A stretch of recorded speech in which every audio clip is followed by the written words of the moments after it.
Dios los bendiga, hermanos. Amén. Buenos días. Buenos días. Hace 8 días hablábamos acerca de la importancia de tener un encuentro con Jesús. Hoy vamos a ver otro encuentro con Jesús. Alcen su mano, hermanos, si ustedes han tenido un encuentro con Jesús. Acuerden de ese día glorioso en el cual vinieron a los pies de Jesús reconociéndose pecadores, que no podían ganarse la vida eterna y que necesitaban del único camino que conduce a Dios, que es Jesús, la única puerta.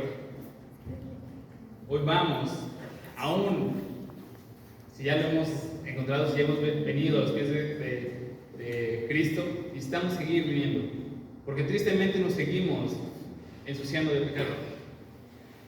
Es por eso que necesitamos seguir y seguir necesitando de Cristo.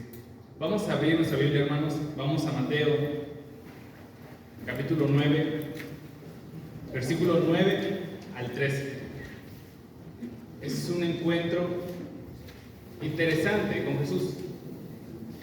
Mateo 9, del 9 al 13. Son solo 5 versículos, pero que tienen una enseñanza muy grande acerca de este encuentro con Jesús, de este pecador siendo redimido, igual que nosotros.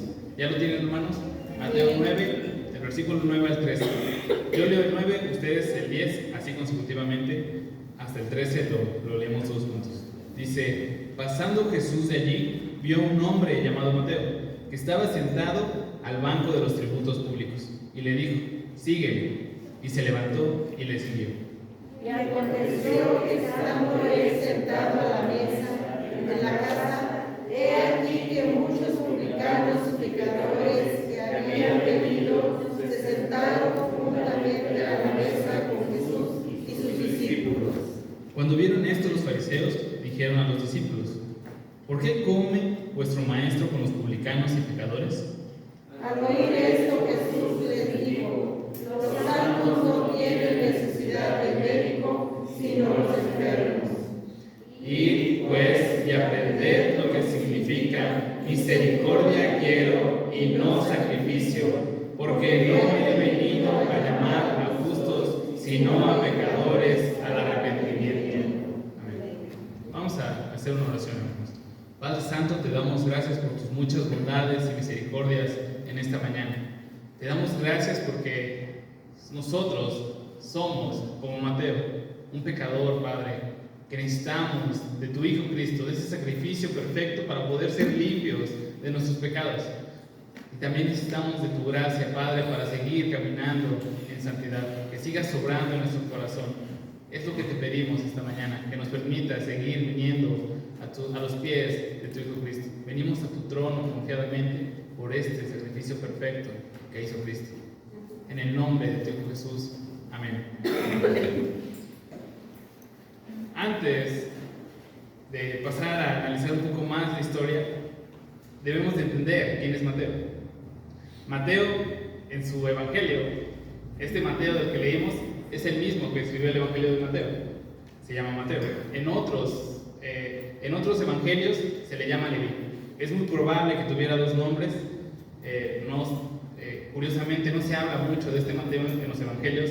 Hay muy poca información de qué hizo Mateo siendo un apóstol, pero sí sabemos que escribió un evangelio muy importante, el evangelio de Mateo. Este Mateo, este Leví, tenía un trabajo. Era publicano, era un cobrador de impuestos. Había de estos puestos de cobranza de impuestos en las carreteras y comúnmente en muelles y donde descargaban mercancía. Ellos, cuando llegaban los pescadores con sus pescados, les cobraban cierto impuesto para que pudieran vender sus pescados, para que pudieran vender sus pescados. Entonces, pues estos eran, pues es como ahora el SAT, ¿no? Ya sabemos que no debemos depositar más de cierta cantidad porque nos empieza a perseguir el SAT. Pues es la misma historia, ¿no? Los vemos con malos ojos, ¿no? Vemos con malos ojos a los cobradores, pues en este tiempo más, porque era un imperio judío siendo ocupado por un imperio extranjero, por el imperio romano. Y estos emperadores ponían impuestos para que fuera todo ese dinero a Roma. Entonces los judíos los veían mal. Por eso eran considerados los publicanos y los cobradores de impuestos como traidores a la patria. ¿Por qué? Porque estaban cobrando impuestos y se lo daban a un rey pagano. ¿Y por qué lo veían mal? Simplemente porque los judíos, igual que nosotros, entendemos que Dios es rey, ¿verdad? Así como Jesús, nosotros entendemos que Jesús es el rey. No podemos traicionar a nuestro rey pagándole a otro rey. Es lo que pensaban los judíos. No podemos traicionar a Dios pagando impuestos a un rey pagano que lo usa con unos fines muy lejanos a adorar a Dios. Por eso los veían como traidores. Había romanos que buscaban el favor del emperador romano para poder ser un cobrador de impuestos. ¿Por qué? Porque ellos tenían ganancias de esta manera. Por eso son considerados pecadores. Hagan de cuenta que el emperador decía: yo quiero 5 pesos por cada caja de pescados. Y entonces el que cobraba impuestos cobraba 10, pero el que estaba a cargo pues no era el que cobraba los impuestos, contrataba a personas. Si ya cobra 10 pesos, le pide 10 pesos a cada cobrador por cada caja de pescado, ahora los cobradores piden 15. Entonces, pues imagínense, lo sienten injusto los judíos, lo sienten injusto los comerciantes. Por eso eran considerados estafadores, eran considerados mentirosos. Por eso, constantemente en los evangelios se le denota a los publicanos como pecadores, como algo despreciable. Aparte de ser traidores a la patria, aparte de ser traidores al judaísmo, son mentirosos, pecadores, estafadores, ladrones. Por eso, constantemente, los insultos que usaban los judíos eran: tú pareces un cobrador de impuestos, un publicano. Por eso es interesante por qué Jesús viene a Mateo. Pudo haber elegido a alguien más, ¿no? Eligió, por ejemplo, a Pedro, que era un pescador, a Juan y su hermano, siendo pescadores, pero escogió pues algo no tan malo, ¿verdad? Quizá solo eran mal hablados, pero no eran ladrones como los publicanos. ¿Por qué Jesús viene con un pecador que todo el mundo ve como un pecador? Sin embargo, Jesús hace a un lado todos los prejuicios. Vemos en el versículo 9, dice: pasando Jesús allí, vio a un hombre llamado Mateo que estaba sentado al banco de los tributos públicos y le dijo: sígueme. Y se levantó y le siguió. Es interesante. Jesús no vio. Nosotros cuando vemos a alguien, muchas veces somos prejuiciosos. Pues yo creo que este sí le va bien, o este no le va tan bien, o este es un buen hombre, este no es tan buen hombre. Somos muy prejuiciosos cuando vemos a alguien. Sin embargo, vemos a Jesús viendo el corazón de Leví. Si era un pecador, pero igual a nosotros nos vio. También supo que era un pecador, pero vio nuestro corazón, vio al hombre, no vio aquello que lo envolvía. Jesús vio a Mateo. Y Cristo de inmediato da una orden como de un rey hablando con autoridad. No lo hace como entre amigos, no lo hace, déjenme entender, no, si yo les diera una orden, si me dijera: dame 500 pesos que los ocupo, muy difícil me los darías, ¿no? Y más si no me conoces tanto. Pero sin embargo aquí vemos la autoridad de un rey soberano hablando a un pecador. Le dice: sígueme, tú sígueme. Debemos de prestar atención al pronombre. ¿A quién debes de seguir? Mateo.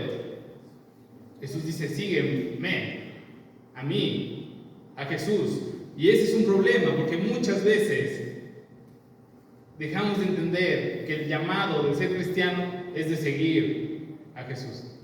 Muchas veces seguimos ideas, muchas veces seguimos lo que creíamos, muchas veces seguimos tradiciones y dejamos de seguir a Jesús. Muchas veces seguimos a una iglesia. Yo crecí en esta iglesia y me voy a morir en esta iglesia. Yo seguí a este pastor. Ese es un problema, porque el llamado de Jesús no es de seguir a la iglesia, no es de seguir a Ebenezer, no es de seguir al pastor Israel. ¿A quién hay que seguir? A Jesús. Sígueme, dice Jesús. Vamos a 2 de Timoteo, el capítulo 4, versículo 1 al 3.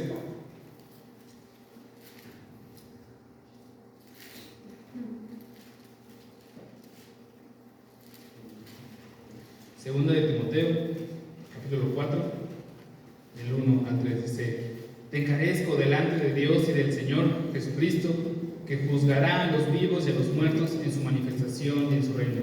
Que prediques la palabra, que instes a tiempo y fuera de tiempo, redarguye, reprende, exhorta con toda paciencia y doctrina, porque vendrá tiempo cuando no sufrirán la sana doctrina, sino que teniendo comezón por oír, se amontonarán maestros conforme a sus propias concupiscencias, y apartarán de la verdad del oído, y volverán a las fábulas.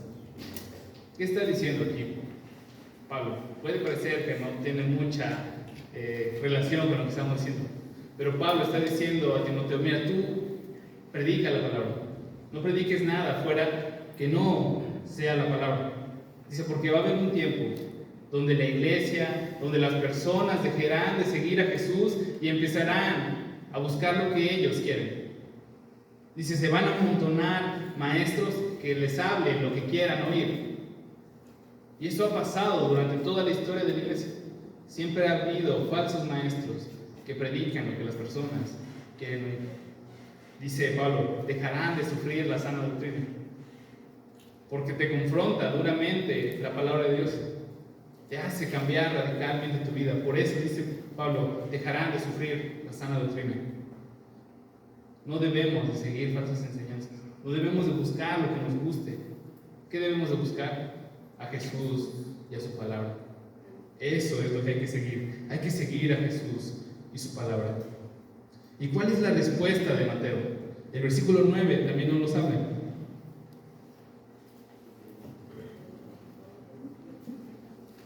Y se levantó y le siguió. Qué increíble respuesta. Mateo responde inmediatamente. No le dice, espérame unos días en lo que pido mi finiquito para que pues tenga algo en estos días para comer. Dice que inmediatamente responde a la orden de Cristo. Y aquí podemos ver un paralelismo, podemos ver una comparación entre la historia que vimos hace 8 días del joven rico y esta historia de Mateo. Vemos al joven rico, Jesús le dice las mismas palabras. Dice, tienes que actuar con tu pecado, que es la codicia, y después seguirme. Pero ¿qué hizo el joven rico? Se da la vuelta, se va triste, ¿verdad? Pero ¿cuál es la historia de Mateo? Se levanta e inmediatamente sigue a Cristo. ¿Quiénes somos? ¿A quién nos parecemos más? Cuando somos confrontados con Jesús y nuestro pecado, ¿nos parecemos más al joven rico? Diciendo, pues nos vamos tristes porque pues, habló muy duro el pastor, lo que leí en la Biblia está muy fuerte, yo creo que mejor la guardo unos días y el otro día, en el domingo, la volvemos a abrir. O eres como Mateo, que inmediatamente dejas tu pecado y sigues a Jesús. Aquí Mateo dice simplemente que se levantó y le siguió. Sin embargo, Lucas, en el Evangelio de Lucas, da un poco más de información acerca de qué hace Mateo. Dice, dejando todo, se levantó y lo siguió. Es interesante que Mateo omita ese punto, ¿no? Omite el punto de que haya dejado su trabajo. A diferencia de, por ejemplo, Pedro y su hermano Andrés, o de Juan y su hermano Jacobo, él perdió su trabajo para siempre.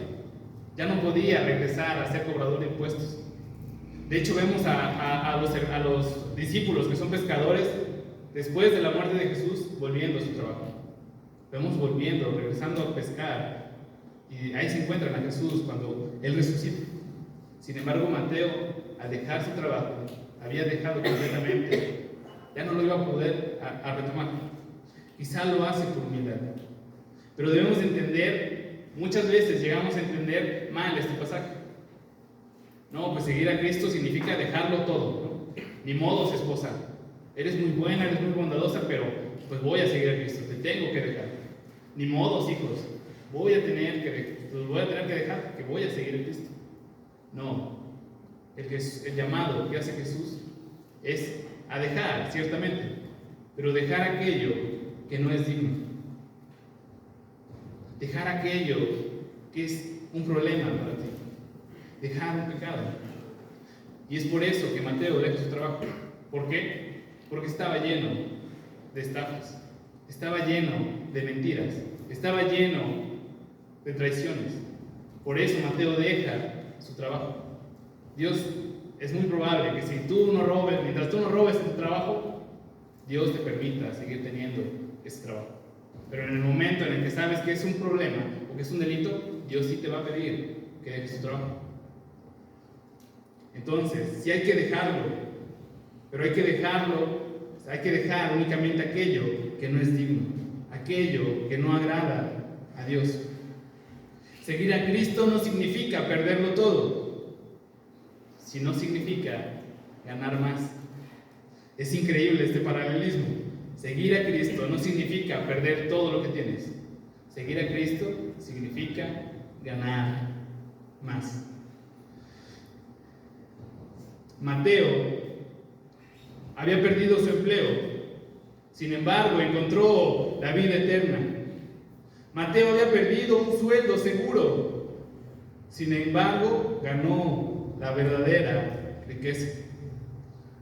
Mateo había perdido su seguridad material, tenía un trabajo que hacía que no le faltara nada, pero a cambio ganó la seguridad eterna en Cristo.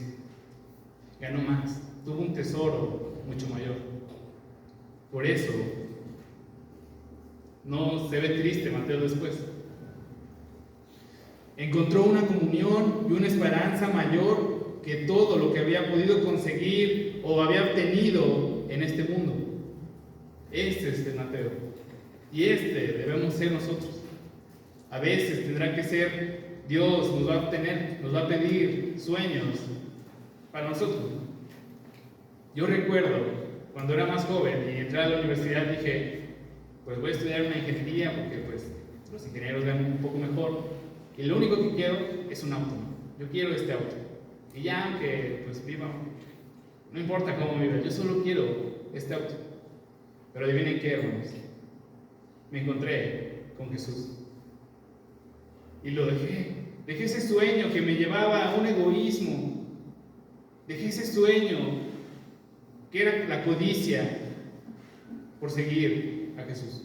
Así les va a pasar a ustedes, van a tener que dejar algo que no es digno para seguir a Jesús. Pero siempre sean como Mateo, dejándolo, sigan a Jesús. No sean como el joven rico, no se den la vuelta tristemente. ¿Y qué dice el versículo 10? Y aconteció que estando él sentado a la mesa en la casa, he aquí muchos publicanos y pecadores que habían venido, se sentaron juntamente a la mesa con Jesús y sus discípulos. Pues ya dijimos, ¿no? Pues yo no los veo tan alegres, hermanos, al decirles que tienen que dejar algunas cosas que están en su vida, que Dios les pide que cambien su vida pecaminosa y que sigan una vida de santidad. Pues yo no los veo tan alegres, yo los veo medio serios, medio tristes. Pero vean la acción de Mateo. ¿Qué hizo Mateo? ¿Dice acá en la Biblia que se puso a llorar 5 días? No. ¿Qué hizo? Inmediatamente hizo una fiesta y llamó a sus amigos. ¿A qué? A venir a escuchar a Cristo. Mateo no estaba triste, podemos ver lo contrario, podemos ver una alegría. Hizo un gran banquete con el fin de que sus amigos y de sus colegas escucharan a Jesús. Y lo que él había pasado al tener un encuentro con Jesús. Y este también debe ser parte de nuestra vida. ¿Para qué fuimos llamados? ¿Para qué hemos sido salvos? Efesios 2, 8 al 10 nos les explica un poco mejor.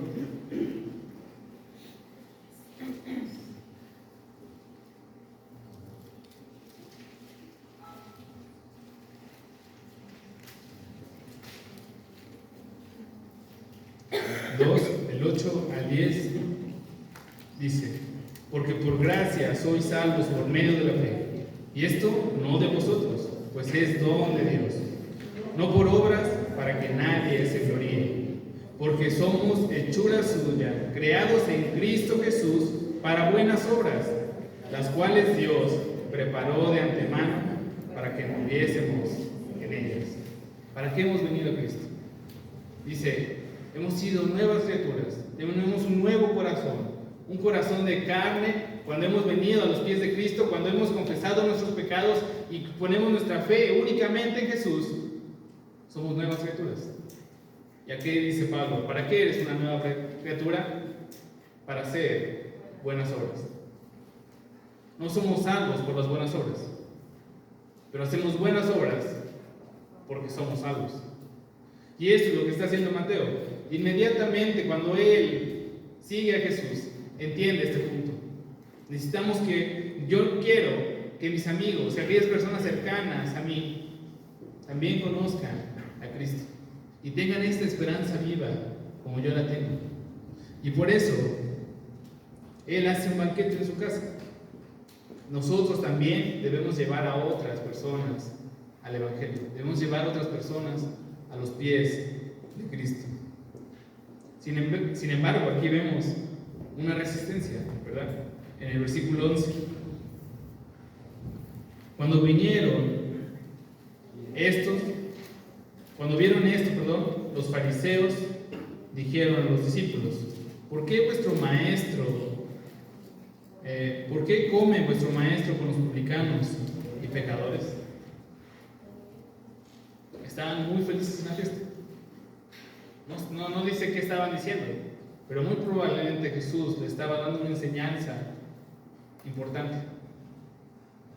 Y van pasando por ahí los fariseos. Quizá están a la puerta.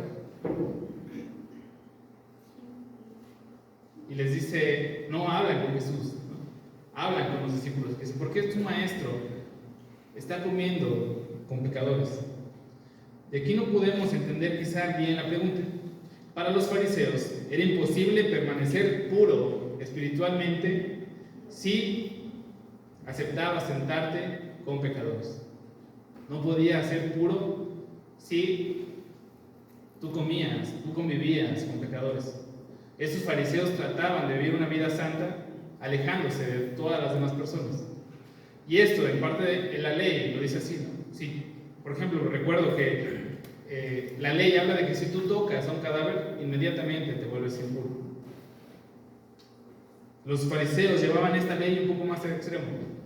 Ahora hasta los pecadores, no hay que hablarles. Si les hablas, tú también te vuelves impuro. Habían hecho leyes de hombres. Y aquí podemos volver a pensar, ¿no?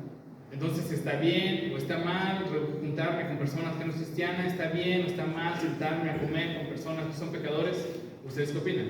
¿Está bien o está mal? Pues aquí vemos a Jesús diciendo que está bien. No hay problema con tener amigos o amistades o familiares no cristianos. El único problema es ser no cristiano con ellos. No hay problema que convivas con amigos que no conocen a Cristo. El problema es que tú no te portes como cristiano cuando estás con ellos. Es lo que hablamos en Pedro, ¿verdad? Que acerca de que el testimonio tiene que ser importante en todas las áreas de tu vida. En todas. No solo en la iglesia.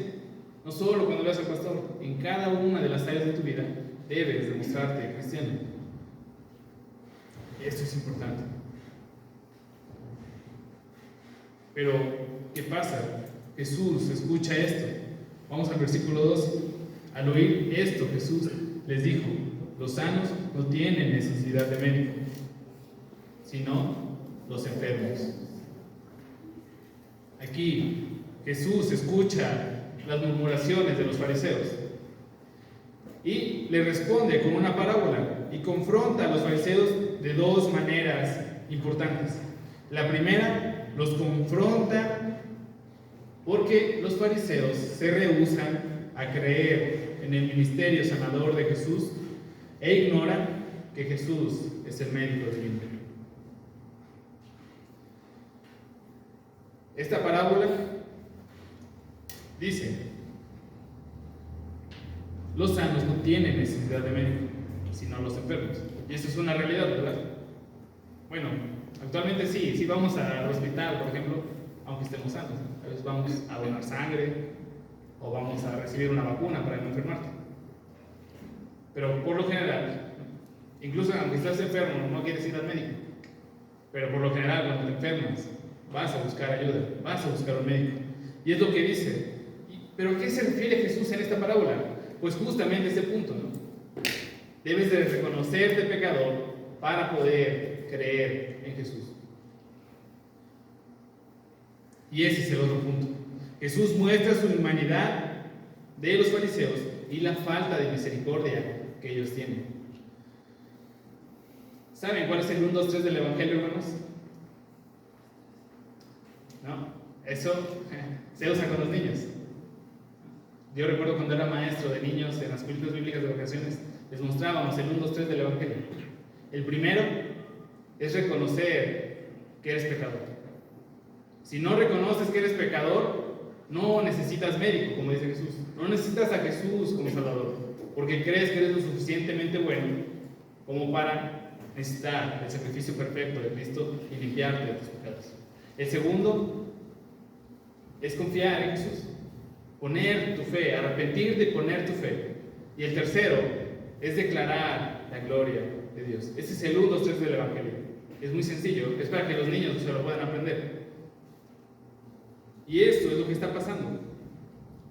Si tú no entiendes que eres un pecador, si tú no aceptas que no eres tan bueno como realmente, que no eres tan bueno como no eres, si tú no entiendes que Romanos 3:23 eres tú, esa persona que ha pecado y se ha sido destituida de la gloria de Dios, jamás vas a poder entender el gran sacrificio de Cristo, el perfecto sacrificio, el amor tan grande y la misericordia tan grande y la gracia tan grande, tan abundante que Dios ha derramado en tu vida.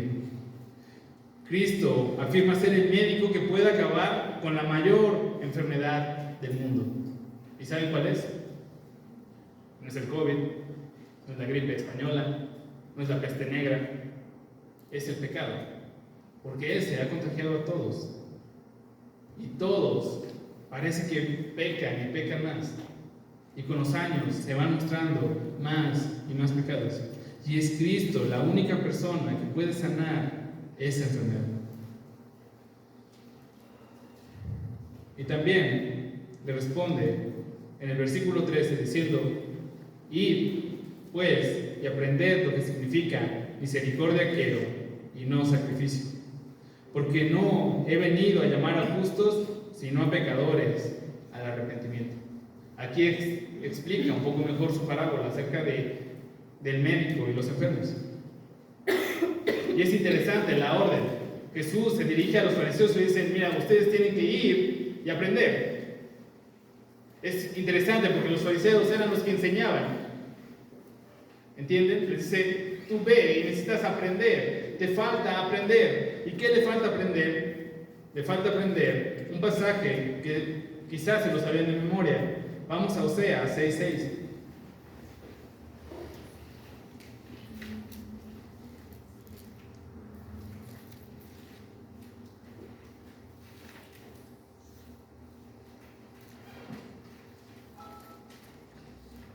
Oseas 6:6. Porque misericordia quiero y no sacrificio, y conocimiento de Dios más que holocausto. Esta es la profecía de Oseas al pueblo de Israel. ¿Por qué? Porque el pueblo de Israel había caído en un problema. Había caído en la religiosidad. Y muchas veces este problema se arrastra incluso hasta nuestros días. Caemos en religiosidad. ¿Por qué? Porque somos como los israelitas. Decían: pues ni modo, ya pequé, ¿no? Pues tráete un cordero y vamos a sacrificarlo mañana. No hay problema. Con ese cordero hemos sido limpios. Vamos a ser limpios de nuestro pecado. No les importa si realmente viven conforme a la voluntad de Dios. Y eso pasa también en las iglesias. Tienen un mal entendimiento de la gracia de Dios, del perdón bondadoso, infinito y abundante de Jesús. Pues ya pequé, pues ya ni modo, en la noche me echo una oración y miren, ya quedé otra vez limpio. Es el pecado en el que habían caído los israelitas. Pues ya pequé, pues voy a traer, mañana llevo unas palomas para que sean sacrificadas en mi lugar y también voy a ser limpio. Eso es lo que lo está confrontando Jesús. Sin arrepentimiento, las ofrendas a Dios son abominaciones. Si tú pecas y no tienes un arrepentimiento, solo sientes remordimiento, dices, pues creo que sí hice mal, y vienes aquí y adoras a Dios, ¿no? Le cantas súper fuerte, es abominación. Es increíble esta palabra, ¿no? Es tan dura. Si tú pecas y no te arrepientes verdaderamente, tus ofrendas a Dios son abominación. Sin bondad y sin misericordia no se muestran frutos verdaderos de un arrepentimiento. Si no muestras tu bondad, si no muestras misericordia a otras personas, simplemente estás mostrando que no te has arrepentido, salir con un arrepentimiento y una fe que salva. Y eso es lo que dice Juan el Bautista a los fariseos. Muestren frutos dignos de arrepentimiento. ¿Y a qué vino Jesús? Jesús nos responde en el versículo 13. Porque no he venido a llamar a justos, sino a pecadores al arrepentimiento. Esa es la misión de Jesús. Esa fue la misión, y esta es la misión de la iglesia. Seguir llevando este evangelio que salva a otras personas. Y es interesante la palabra que usa Jesús. Dice, yo he venido. No dice, yo nací para llamar a pecadores. Dice, yo he venido a este mundo a llamar a pecadores. Esa frase habla acerca de que Cristo es eterno. Y también lo podemos ver en otros pasajes de los evangelios, donde dice, yo era antes que Abraham y antes que Moisés. Habla de la eternidad de Cristo. ¿Por qué? Simplemente porque Cristo es Dios. Por eso Él usa esta palabra. Dice, yo he venido. ¿Y a qué vino a la tierra? ¿Para qué se encarnó? Para llamar a pecadores. No a llamar a justos. No para llamar a los que son buenos, sino a los pecadores. ¿Por qué? Por el mismo problema que hablamos. Si no reconoces que eres pecador, si no reconoces que necesitas de la gracia de Cristo, no puedes nacer de nuevo, no puedes tener una fe que salva. El llamado es a pecadores a arrepentirse y a poner la fe en Él. Este pasaje, esta historia es tan impactante y tan desafiante para nosotros. Te confronta grandemente.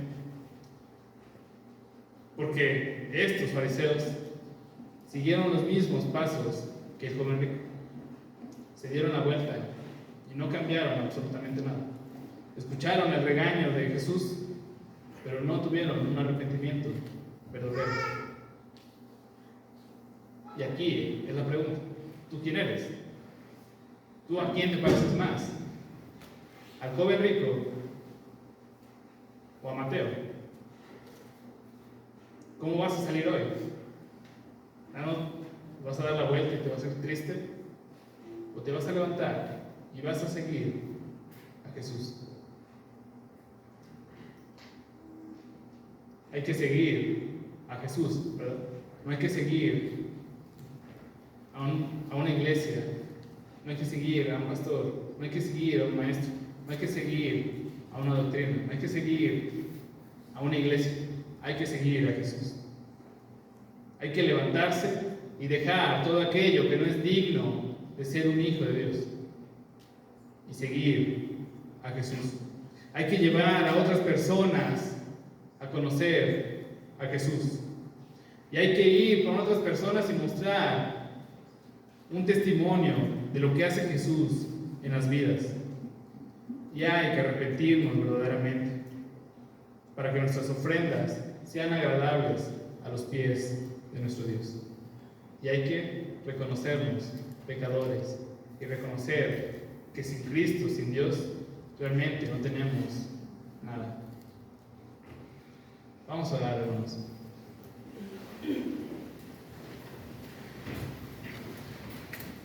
Padre Santo, te damos gracias por tus bondades y misericordias.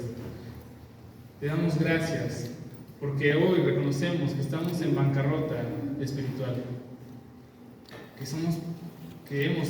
Fuimos rebeldes en algún tiempo, Padre, pero tu gracia nos alcanzó, Padre.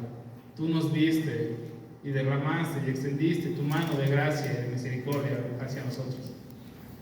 Te pido en esta tarde, Padre, que si alguien no ha tenido un encuentro verdadero con tu Hijo Cristo, lo pueda hacer, que se pueda arrepentir, que reconozca que tiene pecado en su vida y que la única manera de limpiarse es a través de la sangre de tu Hijo Cristo, que se arrepiente y que ponga su fe en Él, Padre, porque es el único camino, no hay otra manera de llegar al trono de tu gracia, Padre. Te pedimos que sigas obrando en nosotros, Padre. Te pedimos que nos sigas cambiando y que nos hagas más y más como Cristo. Que no apartemos nuestra vista, que no nos desviemos, Padre. Y si un día caemos, Padre, confiamos en que tú, un Dios de gracia y de misericordia, nos vas a limpiar de nuestros pecados, Padre, porque eres fiel y justo para perdonar. Es lo que te pedimos, mi amado Padre. Haznos confiar en ti más y más. En el nombre de tu Hijo Cristo, Padre. Amén. Amén. Gracias, hermano. Dios los bendiga.